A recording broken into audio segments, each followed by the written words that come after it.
Bon allez, encore un petit coup de mécanique, encore sur un 90 chevaux.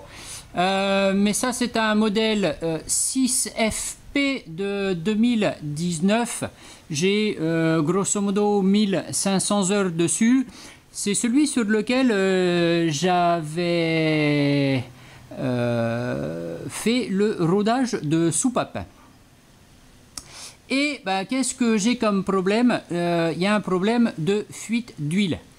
Alors, je m'en étais pas du tout inquiété au départ quand j'ai fait mon rodage de soupape, parce que en fait, celui qui conduit ce bateau, c'est un gros con. Il n'y a pas d'autre mot, c'est un gros con, voilà. Et puis, bon, ça fait...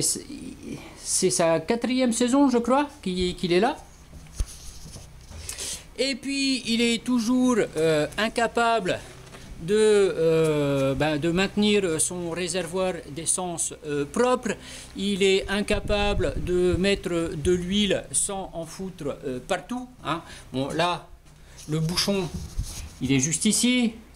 Je leur ai filé des petites bouteilles avec des petits orifices justement pour que ça rentre dans le passage, dans l'entrée d'huile en fait des bateaux Yamaha.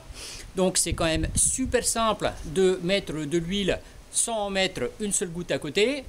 Mais lui, étant donné qu'il sait tout et puis qu'il, enfin, beaucoup mieux que tout le monde, et il en faut partout. Alors, comme il y en avait plein d'huile sur le dessus des caches, etc., bon, je m'étais pas trop inquiété de ça. Alors, bon, le souci, c'est que il y a encore de l'huile partout. Alors, c'est tout à fait possible que j'ai un problème de fuite d'huile. J'ai nettoyé le moteur il y a quelques jours, quand ils sont venus là pour faire le turnover des clients. Et puis, de toute façon, comme je disais, comme le guide qui conduit ce bateau, il en a rien à foutre et puis il connaît rien de rien. C'est encore complètement dégueulasse. Et puis, va falloir que je devine un petit peu d'où vient cette fuite d'huile. Donc, ce que je vais faire, c'est que je vais tout dépouiller. Bon, a priori, quand même, ça vient pas de la culasse. Va falloir quand même que je déshabille un petit peu. Mais je vois qu'il y a des petites coulées d'huile qui peut-être viendraient du dessus ici, ou peut-être du dessous ici. Là j'ai un passage d'huile ici, si mes souvenirs sont bons, c'est un passage d'huile, ce tuyau là. Donc je vais regarder un petit peu tout ça. Et puis je vois que j'ai quand même un peu d'huile devant ici. Donc c'est possible que ça vienne de mon joint de bas moteur, ou alors peut-être du joint supérieur du vilebrequin. Ça, je vais voir. De toute façon, là, il n'y a pas photo. Hein. Faut que je démonte un petit peu tout. Et puis voilà. Donc, voilà, démontage, dépouillage. Encore une fois. Bon, voilà. J'ai mis un petit peu tout en vrac. Hein. J'ai dépouillé tout ça sans, juste en fait en sortant tout le faisceau et puis les petites plaques sur la tête motrice, histoire de voir un petit peu partout. Et bon, déjà une chose a priori, c'est que ça vient pas de ma culasse. Mon joint de culasse, lui, il est, bon, évidemment de ce côté là il n'est pas vraiment visible sauf de l'intérieur là, mais il est pas gras. Et juste en fait la partie grasse que j'ai, c'est ici sur la partie avant, et aussi sur le dessus ici j'ai pas mal de traces d'huile.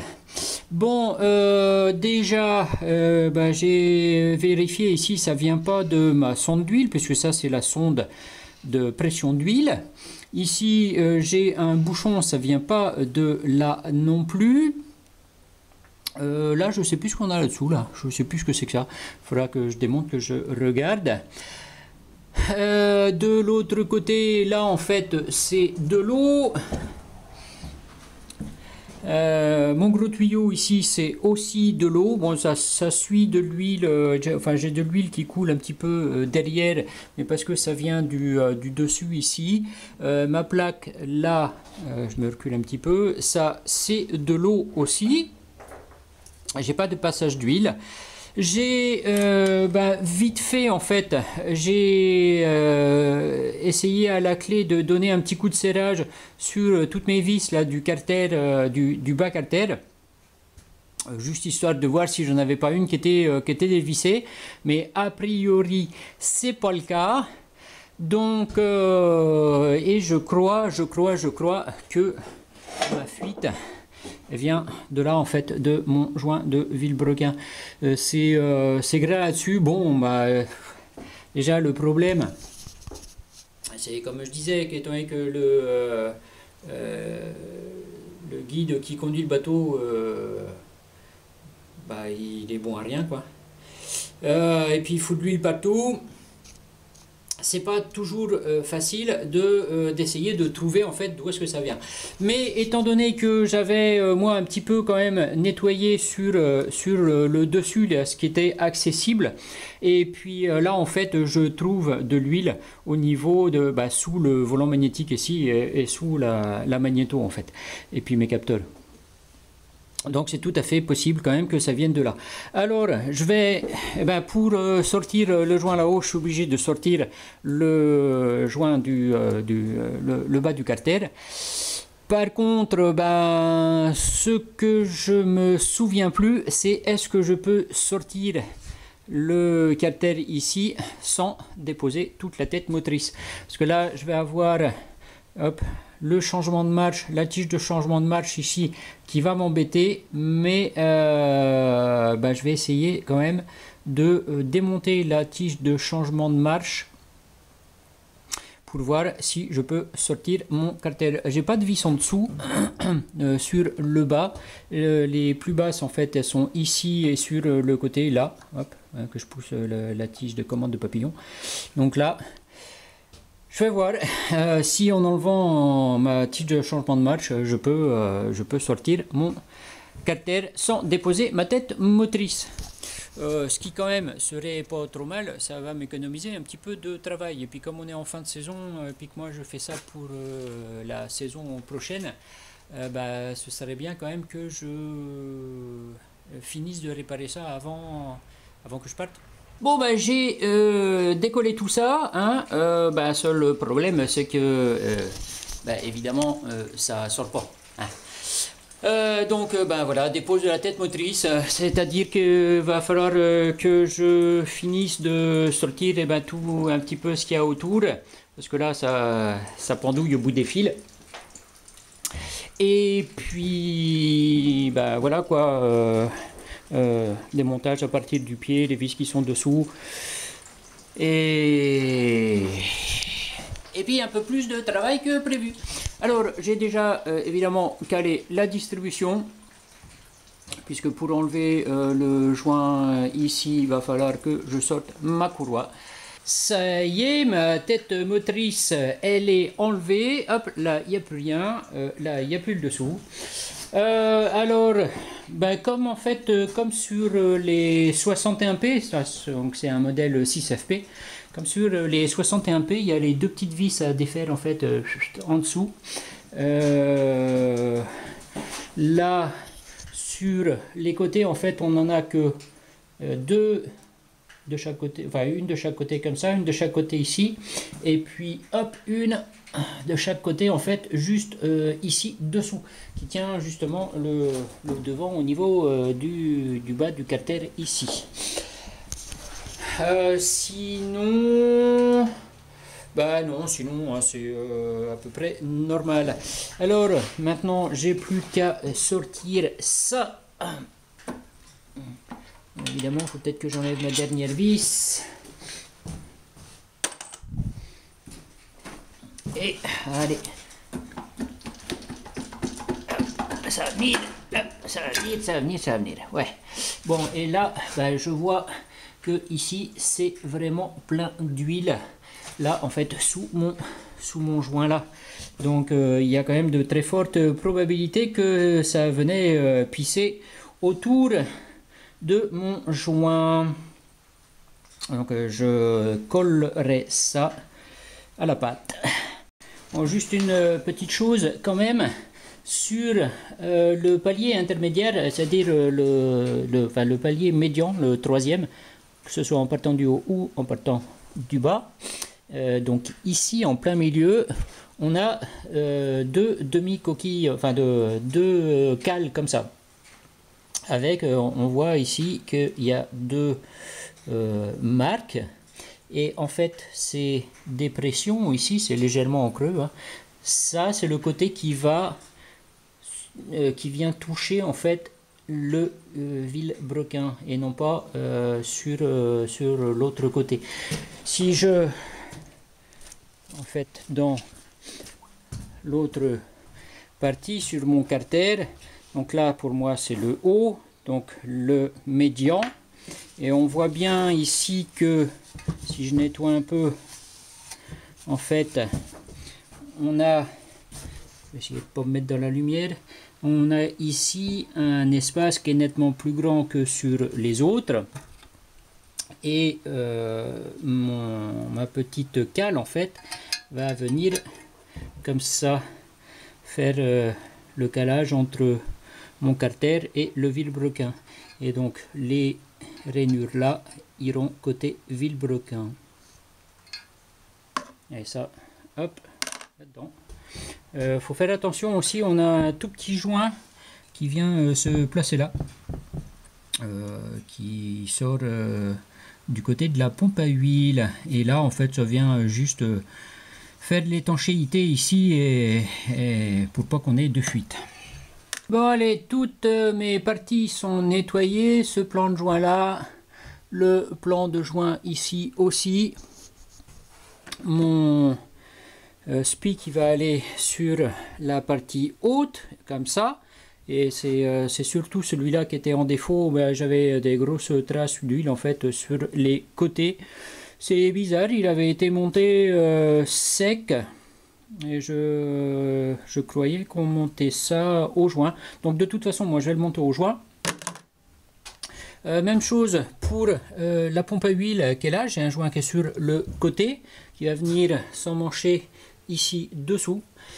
Donc bah, tout ça monté à la pâte à joint. Bon, j'ai mes joints ici qui sont mis, j'ai mon carter qui est remis en place. Pour les joints comme ça, va toujours se référer à la notice du fabricant. Souvent, c'est à peu près la même chose. Donc ils vont vous dire de toute façon qu'il faut avoir des surfaces de portée qui sont propres et sèches et non grasses. Ensuite, ils vont vous dire d'appliquer la pâte à joint, de mettre en contact, de serrer à la main et d'attendre environ 1 heure avant de serrer au couple. Autre chose, comment, je vais en profiter pour mettre mon petit joint là qui est nettoyé et sur la partie basse. Alors là, j'ai déjà mis ma pâte à joint. Je vais venir mettre mon joint en place. Et puis, je vais venir repasser un coup de pâte dessus. Donc là, c'est relativement simple. Comment je fais? Donc, je ne me sers pas des embouts. Hein. Je directe sur le doigt comme ça. Et je viens appliquer ça délicatement sur l'endroit de mon joint. Voilà, et donc je vais faire ça, bien sûr, partout. Ouais, c'est tout simple, hein, au lieu d'en mettre une grosse quantité comme ça, de toute façon, à partir du moment où on va venir faire un serrage, ça va dégueuler dans tous les sens sur les côtés. Et juste à mettre une petite couche comme ça au doigt, ça suffit largement. C'est pas l'épaisseur qui compte, c'est qu'il y ait une pellicule de joint, de pâte à joint en fait, entre mes pièces. Ça y est, ma tête motrice, elle est en place. J'ai déjà remis la courroie de distribution. Et puis, oui, je n'y pensais plus à filmer. Tellement de choses à faire en même temps.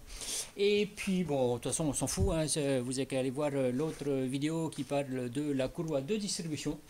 Donc, voilà, maintenant, il ne me reste plus que tout un tas de remontage à faire. Je vais remettre de l'huile dedans aussi parce que je l'ai vidangé. Et puis après, pour moi, il restera comme ça tout l'hiver. Je ne vais pas le remettre sur le bateau qui est là.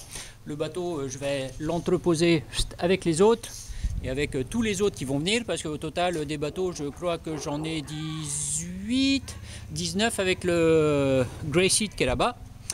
Et donc ça va me faire un petit peu de mouvement à faire. Donc c'est pas la peine que je remette le moteur dessus. Il restera au chaud, enfin au chaud, pas au chaud, parce qu'il faut pas oublier que c'est l'Alaska, c'est en hiver, et puis qu'ici on a, j'y suis pas, mais ils ont moins 30, moins 40 des fois.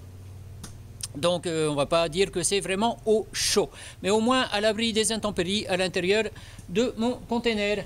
Voilà, donc même ça en fait c'est quelque chose qui est pas très compliqué à faire. Bon, j'arrête pas de vous dire en fait que c'est des trucs qui sont pas compliqués à faire, mais ça, bon, ça prend du temps et puis ça prend un petit peu de minutie et puis en fait c'est tout quoi.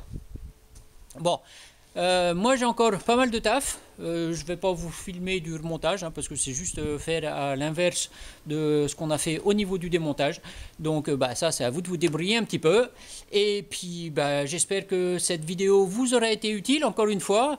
Merci à tous ceux qui laissent des commentaires en bas, même un tout petit message, ça fait toujours plaisir et puis apparemment ça flatte un petit peu les algorithmes de YouTube. Donc merci à vous et puis je vous dis à bientôt pour de nouvelles aventures. Allez, ciao!